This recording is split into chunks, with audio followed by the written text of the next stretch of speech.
Foreign ಅಂದ್ರೆ ಲಕ್ಷ ಲಕ್ಷ ಖರ್ಚಾಗುತ್ತೆ ಅಂತ ಅದ್ರ ತಂಟೆಗೆ ಹೋಗೋದಿಲ್ಲ. ನಮ್ ಭಟ್ರು ಸಾಂಗ್ ಕೇಳಲಿಲ್ವಾ, ಬ್ಯಾಂಕು ಸಾಲ, ಕಾರು, ಗ್ಯಾಸು, ಮನೆ ಬಾಡಿಗೆ, ಮಕ್ಕಳು ಫೀಸು, ಇಷ್ಟೆಲ್ಲ ತಲೆಯಲ್ಲಿ ಟೆನ್ಷನ್ ಇಟ್ಕೊಂಡು ಯಾರು ಸಾವಿರ ಲಕ್ಷ ಖರ್ಚು ಮಾಡಿ ಮೊಸಳೆ ಫೀಡ್ ಮಾಡೋದಕ್ಕೆ ಹೋಗ್ತಾರ? ನೀವ್ ಅನ್ಕೊಂಡಿರೋದು ಅಪ್ಪಟ ಸುಳ್ಳು. ನಾನು ಈ ಆಕ್ಟಿವಿಟಿ ಮಾಡೋದಕ್ಕೆ ಖರ್ಚು ಮಾಡೋದು ಕೇವಲ 17 ರೂಪಾಯಿ ಮಾತ್ರ. ಈ ಸೀರೀಸ್ ನ ನೀವು ಕಂಪ್ಲೀಟ್ ಆಗಿ ಏನಾದ್ರು ನೋಡಿದ್ರೆ ನೀವು ಕೂಡ ನಮ್ಮ tiffin, meals, Malaysia, coffee, Cambodia. ಈ ಕಥೆಯಲ್ಲಿ ಒಬ್ಬ ಹೀರೋ ಇದ್ದಾನೆ. Don't talk about my personality. I know how smart I am. ಒಬ್ಳು ಹೀರೋಯಿನ್ ಇದ್ದಾಳೆ. ನಮಸ್ಕಾರ, ಕರ್ನಾಟಕ. ಪಕ್ಕ ಕನ್ನಡದ ಹುಡುಗಿ, ಮುಖದಲ್ಲ ಕಳೆ ನೋಡು. ಹಾಗೆ ಒಬ್ಬ ವಿಲನ್ ಕೂಡ ಇದ್ದಾನೆ. ಬಾಯಿ ಬಣ್ಣಕ.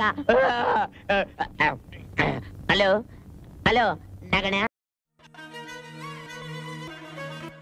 ಮೊದಲು ನನ್ನ ಚಾನೆಲ್ಗೆ ಸಬ್ಸ್ಕ್ರೈಬ್ ಮಾಡಿ, ಪಕ್ಕದಲ್ಲಿರುವಂತಹ ಬೆಲ್ ಐಕಾನ್ನ ಪ್ರೆಸ್ ಮಾಡಿ. ಇದು ಅಂತ ಇಂಥ ಚಾಲೆಂಜ್ ಅಲ್ಲ, ಕನ್ನಡಿಗರಿಗೆ ಬಜೆಟ್ ಅಲ್ಲಿ ಜಗತ್ ತೋರಿಸುವಂತ challenge. Vietnam under 30,000 rupees.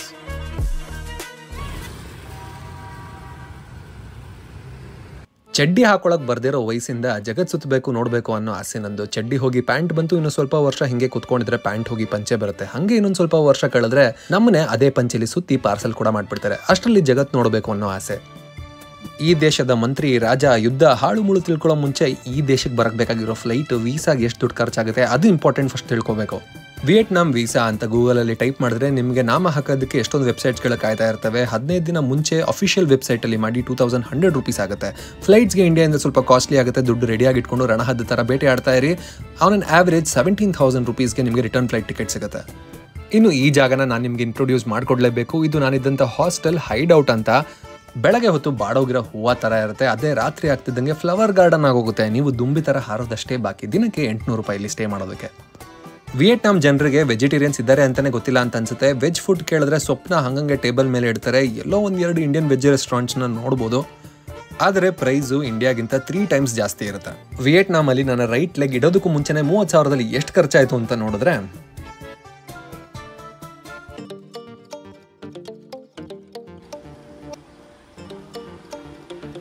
Hello ಎಲ್ರಿಗೂ ನಮಸ್ಕಾರ, ಮತ್ತೊಂದು ವ್ಲಾಗ್ಗೆ ಸ್ವಾಗತ.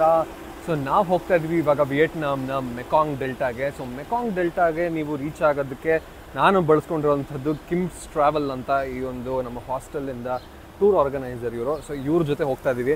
ವಿಯೆಟ್ನಾಮಲ್ಲಿ ಒಂದೊಂದಕ್ಕೂ ಡಿಸ್ಟೆನ್ಸ್ ಬಹಳ ದೂರ ಇದೆ. So it's not wise to go alone, ಯಾಕಂದರೆ ಇಲ್ಲಿ ಲ್ಯಾಂಗ್ವೇಜ್ ಬ್ಯಾರಿಯರ್ ತುಂಬಾ ಇದೆ. ಇವನ್ ಮೇನ್ ಸಿಟಿಯಲ್ಲೂ ಕೂಡ ಜನರಿಗೆ ಇಂಗ್ಲೀಷ್ ಅಷ್ಟೊಂದು ಅರ್ಥ ಆಗಲ್ಲ. ಸೊ ಇಟ್ಸ್ ಬೆಟರ್ ಒಂದು 500 ರೂಪಾಯಿ ಜಾಸ್ತಿ ಆದರೂ ಪರವಾಗಿಲ್ಲ, ಈ ಥರದೊಂದು ಟೂರ್ ಟ್ರಾವೆಲಲ್ಲಿ ಕರ್ಕೊಂಡು ಹೋದ್ರೆ ಎಲ್ಲರೂ ಆರಾಮಾಗಿ ಇಂಗ್ಲೀಷ್ ಮಾತಾಡ್ತಾರೆ, ನಿಮಗೆ ಆರಾಮಾಗಿ ಹೋಗಿ ಬರ್ಬೋದು. ಮೆಕಾಂಗ್ ಡೆಲ್ಟಾ ಏನು ಅಂದರೆ, ನೀವು ನೋಡೋದಾದರೆ ಮೆಕಾಂಗ್ ಡೆಲ್ಟಾ ಬಂದು ಒಂದು ರೈಸ್ ಫೀಲ್ಡ್ ಇದೆ. ರೈಸ್ ಫೀಲ್ಡ್ ಜೊತೆ ಮೆಕಾಂಗ್ ಅನ್ನೋ ರಿವರ್ ಇದೆ. ಸೊ ಫ್ಲೋಟಿಂಗ್ ಮಾರ್ಕೆಟ್ಗಳನ್ನ ನೀವು ನೋಡ್ಬೋದು. ನಮ್ಮ 60% ರೈಸ್ ಏನು ಬರುತ್ತೆ ಈ ಒಂದು ಜಾಗದಿಂದ ಬರುತ್ತೆ. ಸೊ ಇದೇ ನೋಡಿ ನಮ್ಮ ಬಸ್ಸು. ಸೊ ನಮ್ಮ ಹಾಸ್ಟೆಲ್ ಮೇಟ್ಸು ಮತ್ತು ಬೇರೆ ಬೇರೆ ಹಾಸ್ಟೆಲ್ ಮೇಟ್ಸ್ ಅವ್ರ ಜೊತೆ ಬಂದಿದ್ದೀವಿ ನಾವು ಇಲ್ಲಿಗೆ. ಇದು ಇವಾಗ ಒಂದು ಸ್ಟಾಪ್ ಹಾಕಿದ್ದಾರೆ, ರೆಸ್ಟು. ಯಾರ್ಯಾರಿಗೆ ಇಲ್ಲಿ ಕಾಫಿ ಬೇಕೋ ಅವರೆಲ್ಲ ಕಾಫಿ ತಗೋತಾ ಇದ್ದಾರೆ. This is my friend Meena from my hostel. Say hi. Action show not expected is coming. The Dracula stuff of the body, the gnome is only as all the boys and girls in the studying hard and the thermodynamics in the chemistry and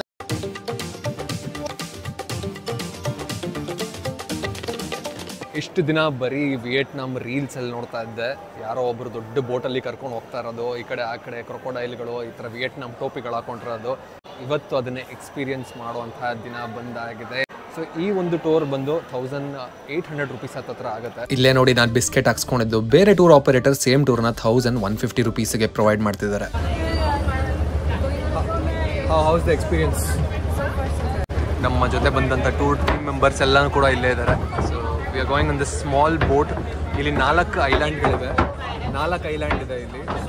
ಐಲ್ಯಾಂಡ್ಗಳಲ್ಲಿ ಒಂದಾದ್ಮೇಲೆ ಒಂದು ಇವಾಗ explore ಮಾಡಕ್ಕೆ ಹೋಗ್ತಾ ಇದ್ದೀವಿ. 600 rupees extra pay ಮಾಡಿದ್ನಲ್ಲ ಅನ್ಕೊಂಡ್ರೆ ನನ್ನ ಜೊತೆ ಎಲ್ಲರೂ ಟೋಪಿ ಹಾಕ್ಸ್ಕೊಂಡ್ರಲ್ಲ, ಅದೇ ಖುಷಿ. ನನ್ನ ಸ್ಟೋರಿಯಲ್ಲಿ ನಾನು ಹೀರೋ, ಅವಳು ಹೀರೋಯಿನ್ ಆದರೆ ಇವನ್ನ ವಿಲನ್ ಯಾಕೆ ಮಾಡಿದ್ದೀನಿ ಅಂತ ನೀವು ಯೋಚನೆ ಮಾಡಿದ್ರೆ, ನನಗೆ ಒಂದು ಪ್ರಾಮಿಸ್ ಮಾಡಿದ್ರು, ನನ್ನ ಲ್ಯಾಂಬರ್ಗಿನಿಯಲ್ಲಿ ಕೂರಿಸ್ತೀನಿ ಅಂತ. ಕೊನೆಗೆ ಯಾವ್ದಲ್ಲಿ ಕೂರಿಸಿದ್ರು ಅಂತ ನಿಮಗೆ ಗೊತ್ತಾಗುತ್ತೆ. ಬನಾನಾಯಿಂದ ಮಾಡಿರೋದು. ಇವ್ರುಗಳ ಜೊತೆ ಎಲ್ಲ ಮಾತಾಡ್ತಿದ್ದಾಗ ಗೊತ್ತಾಯ್ತು ಕೆಲವು ವಿಚಾರಗಳಲ್ಲಿ ನಮ್ಮ ಇಂಡಿಯಾ ಎಷ್ಟು ಅಡ್ವಾನ್ಸ್ ಆಗಿದೆ ಅಂತ. 10 ನಿಮಿಷದಲ್ಲಿ ಆರ್ಡರ್ ಮಾಡಿದ್ರೆ ಬ್ಲಿಂಕಿಟ್ ಆ್ಯಪಲ್ಲಿ ತೊಗೊಂಡ್ಬಂದು ಮನೆ ಬಿಸಾಕ್ತಾರೆ. ಯಾವಾಗ ಬೇಕಾದ್ರೆ ಅವಾಗ ಹಾಸ್ಪಿಟ್ಲಿಗೆ ಹೋಗ್ಬೋದು, ಮನೆಗೆ ಗ್ರಾಸರೀಸ್ ಬರುತ್ತೆ, ಫುಡ್ ಬರುತ್ತೆ, ಕೈಗೊಂದು ಕಾಲ್ಗೊಂದು ಆಳು ಅಂತ ಇಟ್ಕೊಂಡಿರ್ತೀವಿ. ಆದರೆ ಅದೆಲ್ಲ ಇವ್ರಿಗೆ ದೂರದ ಕನಸು. ನಮ್ಮ ಫುಲ್ಲಿ ಡೆವಲಪ್ಡ್ ಕಂಟ್ರೀಸಲ್ಲೇ ಇದೆಲ್ಲ ಫೆಸಿಲಿಟೀಸ್ ಇಲ್ವಲ್ಲ ಅಂತ ಹೊಟ್ಟೆ ಹುರ್ಕೊಂಡ್ರು. ಅಷ್ಟರಲ್ಲಿ ಕತ್ರೋಕೆ ಕಿಲಾಡಿ ತರ ನಮ್ ಗೈಡು ಹನಿಬೀನ ಎತ್ಕೊಂಡ್ಬಂದ್ರು. ನೀನ್ ಯಾಕೆ ಭಯ ಬೀಳ್ತೀಯ? ನಾನು ಇಂಥದೆಲ್ಲ ಅರ್ಧ ಕುಡ್ದು ಬಿಟ್ಟಿದ್ದೀನಿ. ಈ ಪ್ರಾಡಕ್ಟ್ಸ್ ಗಳೆಲ್ಲ ಅದೇ ಹನಿಬಿ ಹನಿಯಿಂದ ಎಕ್ಸ್ಟ್ರಾಕ್ಟ್ ಮಾಡಿ ಮಾಡಿರೋದಂತೆ. ಇದನ್ನ ಯೂಸ್ ಮಾಡಿದ್ರೆ ಏಜ್ ಫುಲ್ ರಿವರ್ಸ್ ಆಗೋಗುತ್ತಂತೆ. ಯಾರೋ ಇವನೇ ಸುಂದ್ರ. ನೋಡಕ್ ಕೋತಿ ನನ್ ಮಗ ಇದ್ದಂಗ ಅವನೇ ಸುಂದ್ರ ಅತ್ತೆ ಅತ್ತಲೇ.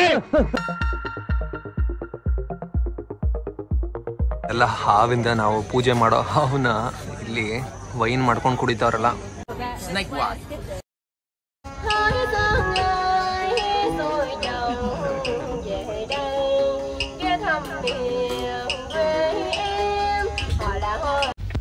ಯಾವ ಬೋಳಿ ಮಗನಿಗೆ ಅರ್ಥವಾಗುತ್ತದು? ಈ ಮೆಕಾಂಗ್ ಡೆಲ್ಟಾ ಟ್ರಿಪ್ಪಿನ ಮೇಜರ್ ಹೈಲೈಟೇ ಈ ಒಂದು ಎಕ್ಸ್ಪೀರಿಯನ್ಸ್.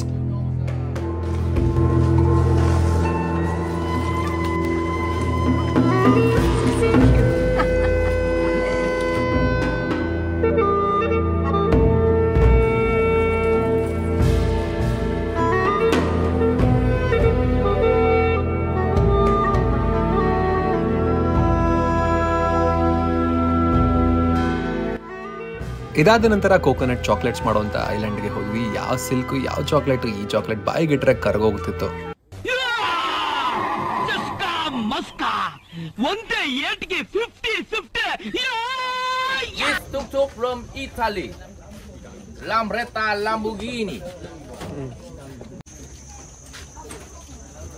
ಲ್ಯಾಂಬೋರ್ಗಿನಿಲ್ ಕೂರಿಸ್ತೀನಿ ಬಿಟ್ಟು ಆಟೋದಲ್ಲಿ ಕೂರಿಸ್ತವ್ರ ಮಕ್ಕರ್ ಮಾಡಿ.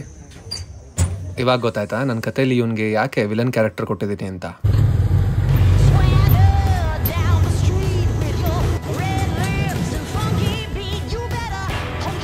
ಈ 1 ಕೋಟಿ ಆಟೋ ಲ್ಯಾಂಬೋರ್ಗಿನಿಯಲ್ಲಿ ಊಟಕ್ಕೆ ಹೋದ್ವಿ. ಆ ಹೋಟೆಲ್ ಕಮ್ಮಿ ಝೂ ಜಾಸ್ತಿ ತರ ಕಾಣಿಸ್ತಾ ಇತ್ತು. ಹಾವು, ಮೊಸಳೆ, ಮೀನು ಎಲ್ಲ ಸ್ಟಾಕ್ ಇಟ್ಕೊಂಡಿದ್ರು. ಯಾವ್ದಾದ್ರು ಕಸ್ಟಮರ್ ಆರ್ಡರ್ ಮಾಡಿದ್ರೆ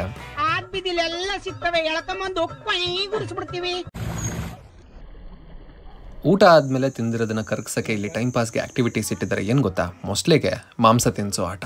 ಟ್ರೈ ನೀನಾ? Yes. So we are going crocodile fishing.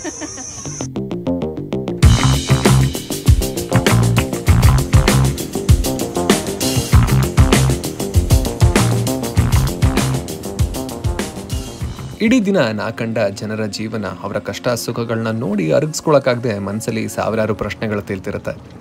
ಈ ಟೂರ್ ಮಾಡಿದ ಪ್ರತಿಯೊಬ್ಬರಿಗೂ ಕೂಡ ಅದೇ ಅನುಭವ ಆಗುತ್ತೆ. ಅದಕ್ಕೆ ಕೊನೆಯದಾಗಿ ಬುದ್ಧನ ಪಗೋಡಾಗೆ ಕರ್ಕೊಂಡು ಹೋಗ್ತಾರೆ.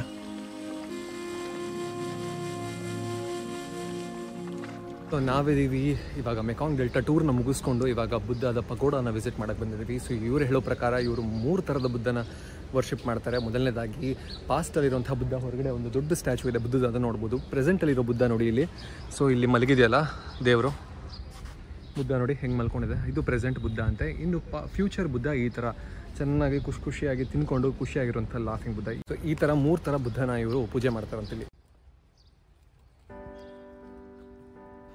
ವಿಚಲಿತವಾದ ಮನಸ್ಸು ಇಲ್ಲಿಗೆ ಹರಿಯದ ನೀರಿನಂತೆ ಒಂದೇ ಜಾಗದಲ್ಲಿ ನಿಂತಿತು. 4 ಗೋಡೆಗಳ ಮಧ್ಯ ಪಂಜರದ ಹಕ್ಕಿಯಂತೆ ಬಂದಿಯಾಗಿದ್ದ ನಾನು ಇಂದು ರೆಕ್ಕೆ ಬಿಚ್ಚಿ ಹಾರಿ ಬೇರೆ ದೇಶದ ಒಂದು ಭಾಗನ ಅನುಭವಿಸಿದೆ ಅಂದರೆ ಇಂದಿಗೂ ನಂಬೋದು ಕಷ್ಟ. ಮುಂದಿನ ವಿಡಿಯೋದಲ್ಲಿ ವಿಯೆಟ್ನಾಂನ ವಾರ್ ಟನಲ್ಸ್ನ ಎಕ್ಸ್ಪ್ಲೋರ್ ಮಾಡೋಣ. ಅಲ್ಲಿವರೆಗೂ ನಮಸ್ಕಾರ.